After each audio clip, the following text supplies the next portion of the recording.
Michael Ballingall, Senior Vice President at Big White Ski Resort in Kelowna, says highway closures caused by flooding have had tremendous impact on business. Ballingall says Big White has seen a number of cancellations from those in the Lower Mainland. People have to pay in full their accommodations 30 days out, and with the uncertainty of the road being open for non-essential travel, people are opting to not conclude their reservation and to cancel their reservation. He is calling on the provincial government to reopen Highway 3 for non-essential travel. We've been having great conversations with many different government authorities regarding what the future looks like for non-essential travel on Highway 3. It is clear and evident now that the Coquihalla Highway and Highway 1 won't be ready to use until late January. Ballingall is hopeful a 6-hour time slot from noon to 6 p.m. would be considered. We have to remember that this is winter and the snow conditions will be quite severe on many days at the higher elevations.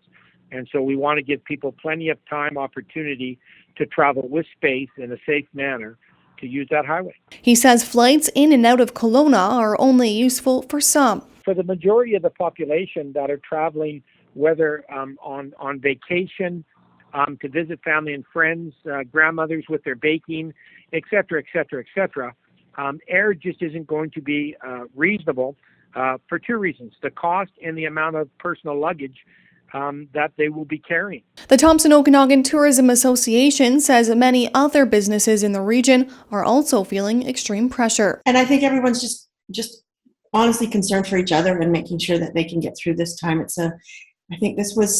I've had more people feel like this was that last straw that they just are mentally needing to try and figure out how to cope with. During a press conference on Sunday, Transportation Minister Rob Fleming says Highway 3 will remain available for commercial vehicles and essential travel only. 3 has been incredibly important right now to reattach communities from the Lower Mainland to the interior to get goods moving again.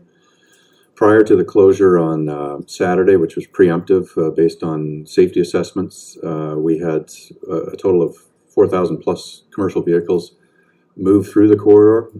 So the priority for the time being will continue to be commercial vehicles. Both Walker Matthews and Ballingall are calling on Central Okanagan residents to stay close to home this holiday season. Perhaps if you were planning to drive to the coast for Christmas, that you'll drive up to one of the ski resorts for Christmas instead. And the one certainty is that it will snow at Big White Ski Resort, and that there are plenty of people in the Central Okanagan that will come and visit us over the Christmas New Year's period. If that's all there is, then we will support that. Santa will show up. We will all have smiles on our faces, candy canes in hand, and we'll make sure that it's a special time for anyone that visits Big White Ski Resort this holiday. For the latest on highway conditions, you can head to drivebc.ca. Madison Earhart, Castanet News, Kelowna.